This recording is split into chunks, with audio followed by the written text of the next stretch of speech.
Welcome to Jamski Mix TV. Mga Lodi, share ko lang yung aking ginagawa pag ako'y naghahanap ng microlink.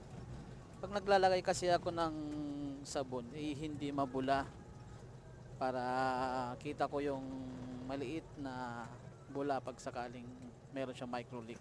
So ang nilalagay ko dyan is liquid soap, yung pinapanghugas sa plato. Kailangan paglagay mo dyan yung walang bula para pag lumabas siya, kitang kita mo na kaagad yung bula dyan. Katulad yan, ang maliit na leak yan, tapos ang tagal pa lumabas. So siguro mga 3 minutes to 5 minutes yan bago lalabas yan yung kanyang leak. So paki-like and subscribe na lang mga Lodi. Jamski Mix TV lang po para ma-update po kayo.